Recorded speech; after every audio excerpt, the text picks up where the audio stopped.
seorang imam muda berkebangsaan Belanda bernama Pastor Louis Hubert Rutten tergerak hatinya terhadap penderitaan kaum muda, khususnya di kota Maastricht. Pastor Louis Hubert Rutten mendidik mereka dengan pelajaran agama dan berkembang menjadi sekolah. Pada tanggal 21 November 1840, Kongregasi FIC didirikan oleh Pastor Louis Hubert Rutten dan Bruder Bernardus Huken sebagai bruder yang pertama. Tugas mereka menangani pendidikan kaum muda dan karya mereka berkembang dengan pesat.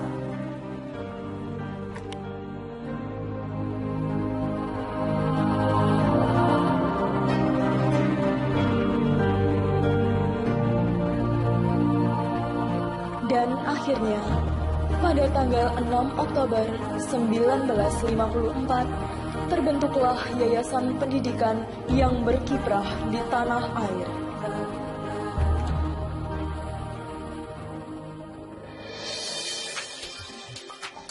Surakarta atau Solo, sebuah kota yang masyarakatnya tumbuh dan berkembang dalam budaya Jawa yang cukup kental.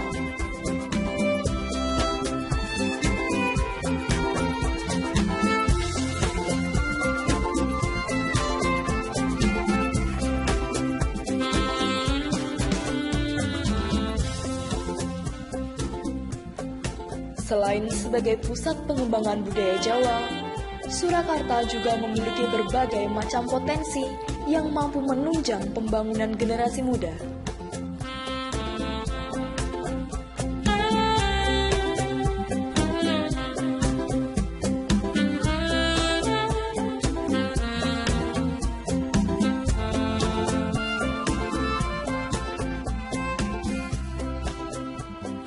Pangudi Luhur, salah satu yayasan yang turut berkiprah membawa bendera kota Solo dalam dunia pendidikan.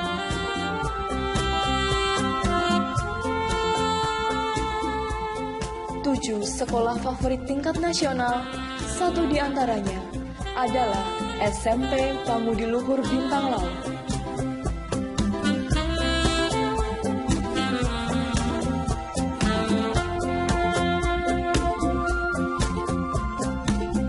Melalui kota Solo inilah, Pangudi Luhur memberikan kontribusi pada bangsa dengan munculnya pemimpin-pemimpin nasional.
Klaten, sebuah kota kabupaten yang terletak di Jawa Tengah bagian selatan.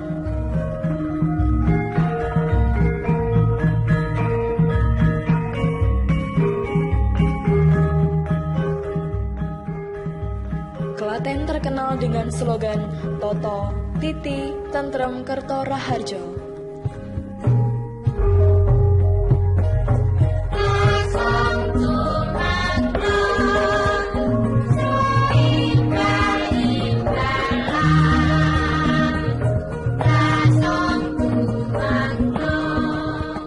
Kota inilah, Pangudi Luhur turut ambil bagian dalam memajukan generasi muda, mulai dari TK, SD, SMP, dan SMK.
Ulupis kuntul baris, ulupis kuntul baris, ulupis kuntul baris. Jogja, Jogja, tetap istimewa, istimewa negerinya, istimewa orangnya. Jogja, Jogja, tetap istimewa, Jogja istimewa untuk Indonesia. Rungono iki kotro, saka Ngayogyakarta, negeri paling penak, rasane koyo swarga, ora peduli donya dadi neraka. Nek kene tansah dipeni lan merdeka. Tanah lahirkan tata untuk rakyat, di mana rajanya bercermin di kabur rakyat. Demikianlah singgasana bermartabat, berdiri kokoh mengayomi rakyat. Memayu hayuning bawono, saka zaman perjuangan nganti merdeka. Di jantung kota Yogyakarta, tepatnya di depan Keraton Ngayogyakarta Hadiningrat, playgroup, TK, SD, dan SMA Pangudiluhur berada.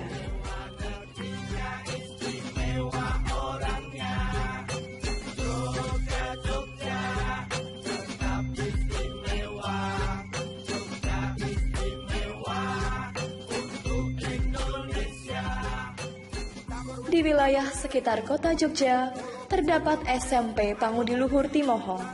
Sedangkan di daerah pinggiran kota Jogja, ada TK, SD, SMP, dan asrama.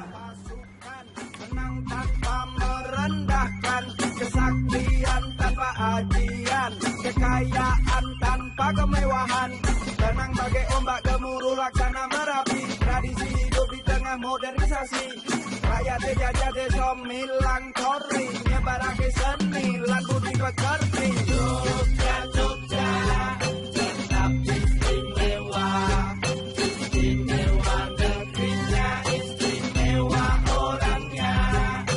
Jogja, Jogja, tetap istimewa, Jogja istimewa untuk Indonesia. Elingo sabdane Sultan Hamengkubuwono kaping 9. Sak dhuwur-dhuwure sinau kudune dhewe tetep wong Jawa.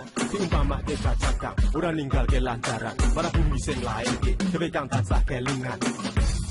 Ing asosong tulodo, ing madya mangun karso, tutwuri handayani, holopet kuntul baris sayu dadi siji.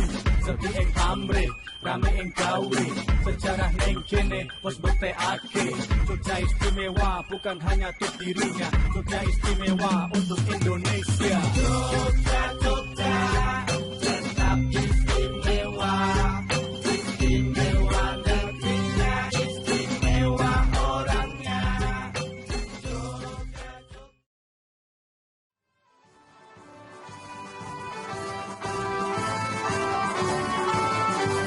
Muntilan merupakan kota kecil di Jawa Tengah yang berada di kaki Gunung Merapi.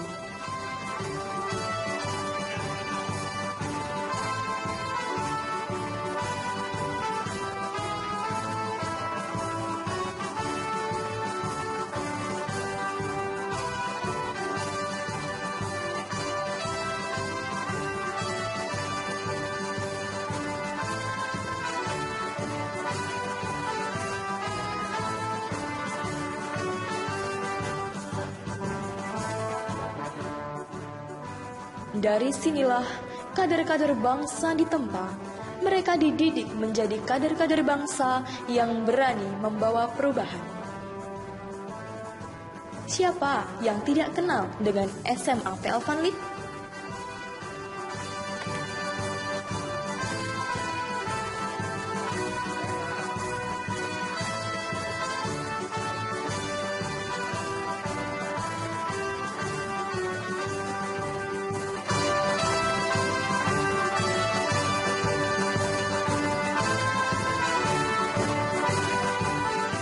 Di kota Ambarawa dan Salatiga, Pangudiluhur menangani 1 SD, 3 SMP, dan 1 asrama.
Semarang dikenal sebagai kota lumpia. Semarang juga sebagai kantor pusat Yayasan Pangudi Luhur. Di kota ini, Pangudi Luhur mengelola 8 TK, 7 SD, 3 SMP, 1 SMA, dan 2 SMK. Salah satu sekolah, yaitu SMP Pangudi Luhur Dominico Savio, masuk dalam 10 sekolah terbaik dunia.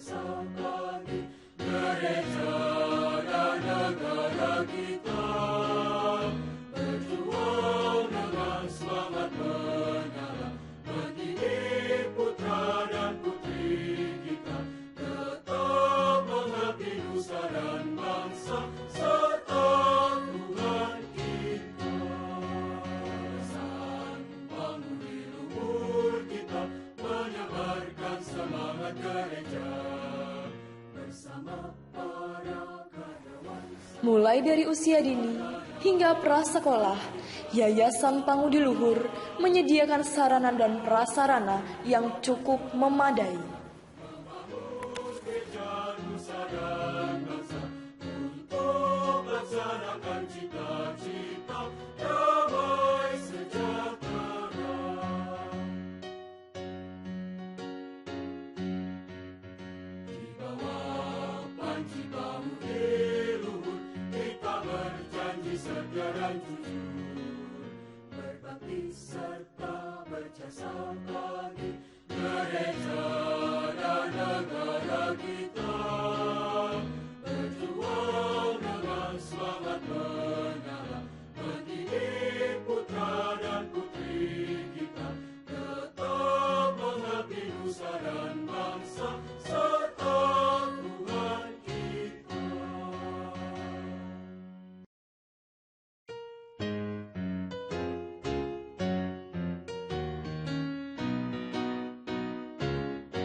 Yayasan Pangudi Luhur berkembang pesat hingga kini, terbukti dari banyaknya sekolah yang didirikan.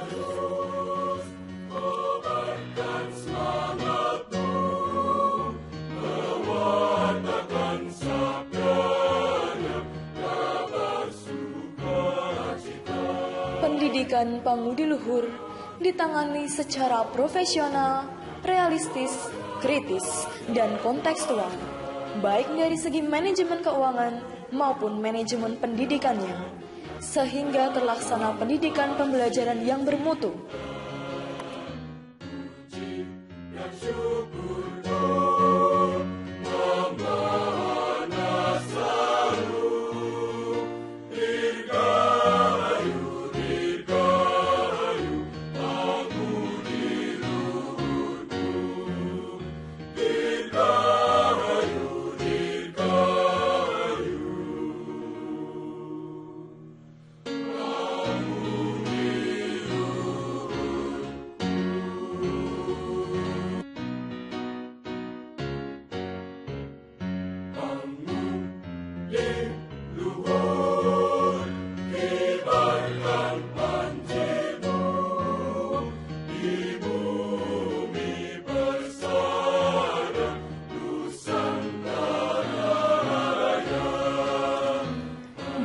Kota Republik Indonesia, Jakarta, Pangudi Luhur berkembang pesat dengan 2 TK, 2 SD, 2 SMP, 3 SMA, dan sekolah luar biasa atau SLB yang didirikan untuk menangani anak-anak yang berkebutuhan khusus.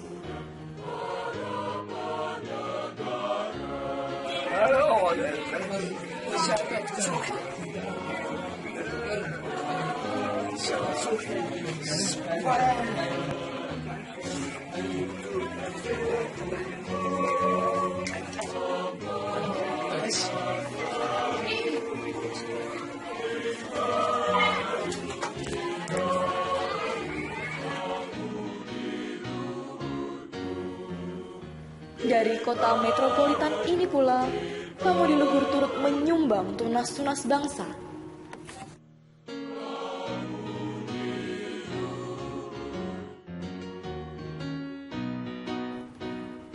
Hingga saat ini, sudah tak terhitung pemimpin, budayawan, rohaniwan, hingga artis dan pengusaha, alumni Pangudi Luhur yang memberikan kontribusi pada bangsa dan negara.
Di Pulau Kalimantan, 1 TK, 5 SD, 3 SMP, 1 SMA, dan 3 asrama.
bersama para karyawan semua menanamkan cinta sesama, berlandaskan jiwa Pancasila, membangun gereja nusa dan bangsa untuk melaksanakan cita-cita damai sejahtera. Di Pulau Sumatera, Yayasan Pangudi Luhur mengelola 1 SMP dan 1 SMA. Kita berjanji setia dan jujur, berbakti serta berjasa bagi gereja dan negara kita. Berjuang dengan semangat menyala, mendidik putra dan putri kita. Saya Clara Yudias, Madi Sudiarti, Nyoman Ponitri, Nyoman Tita Natalia, Wayan Rusdina. Kami siswa Pangudi Luhur Sukaraja. Berbakti dengan sukarela hati untuk tanah airku.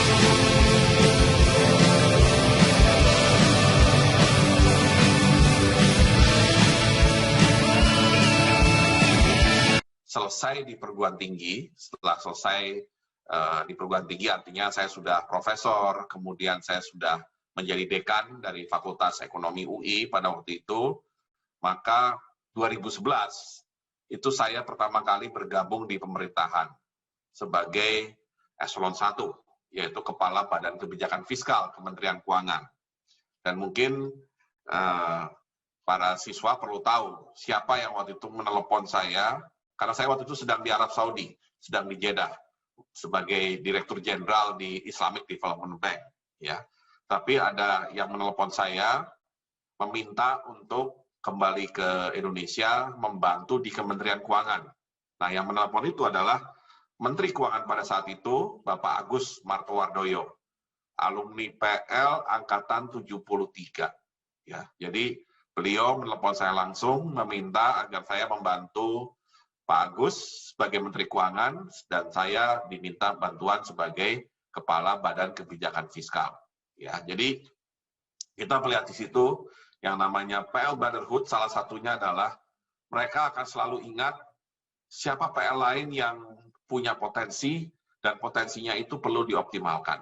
Ya, dan ternyata setelah saya bergabung di Kementerian Keuangan, ternyata saya banyak bertemu dengan alumni PL yang sudah berkiprah lama di Kementerian Keuangan, ya, ada yang di eselon 1, eselon 2 dan seterusnya.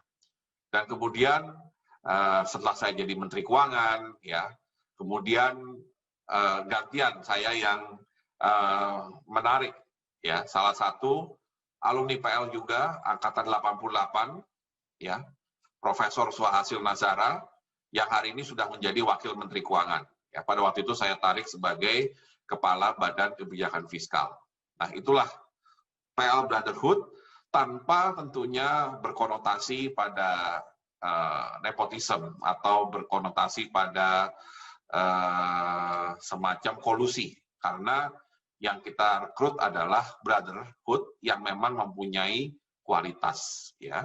Dan kemudian saya pindah ke Bappenas tahun 2016 sesuai dengan keputusan Presiden. Saya menjadi Menteri Perencanaan Pembangunan Nasional, Kepala Bappenas, dan ternyata yang kemudian menjadi sesmen saya, sesmen itu Sekretaris Menteri atau seperti Sekretaris Jenderal, itu adalah PL77, ya, Gelwin Yusuf. Nah, disitulah kembali lagi PL Brotherhood terus berjalan. Ya. Dan kemudian, karena kabinet baru dibentuk, 2019, saya pindah lagi ke Kementerian Ristek BRIN. Dan hari ini di Kemenristek BRIN ternyata saya juga berinteraksi dengan begitu banyak alumni SMA Pangudi Luhur, ya. Karena ini Ristek sudah pasti mereka dulunya memang IPA, ya. Yaitu sesmen saya sekarang Mego Pinandito itu adalah PL86. Ya, kalau saya PL85, Mego Pinandito sesmen saya adalah PL86, ya. Kemudian di berbagai lembaga yang kebetulan ada di bawah supervisi saya selaku Menristek, juga ada alumni PL, bagian dari Brotherhood yang juga punya kiprah yang sangat baik. Ya, ada di BPPT, ada Dr. Barman Tambunan, misalkan, ya. Kemudian di Lapan juga ada Eselon 2 yang memegang pusat teknologi penerbangan, ya. Ada juga di lembaga Eijkman, ya, yang fokus pada penelitian mengenai masalah kesehatan. Jadi kita bisa melihat luar biasa yang namanya alumni PL dan luar biasa brotherhood itu. Di Pangudi Luhur itu saya juga diajar bahwa kita nggak bisa menerima begitu saja, tapi kita kritis dalam menyikapi apapun hal yang menjadi topik. Membangun pengetahuan di sekolah itu kita belajar sistem bagaimana kita bisa mencapai kesuksesan. Dan terakhir, berwawasan global namun berkearifan lokal. Jadi wawasan Pangudi Luhur itu internasional, dia harus ngikutin debat wakil presiden Amerika kemarin, dia mesti ngikutin angka-angka COVID-19 terakhir di dunia dan mencapai hampir 35 juta. Dia harus berwawasan global, tapi karena dia Pangudi Luhur, dia harus menjejakkan kakinya di bumi Indonesia, berkearifan lokal. Saya berharap agar lulusan dari SMA Pangudi Luhur ini sungguh-sungguh nantinya menjadi warga negara yang berkualitas tinggi dan anggota gereja Katolik yang berkualitas tinggi.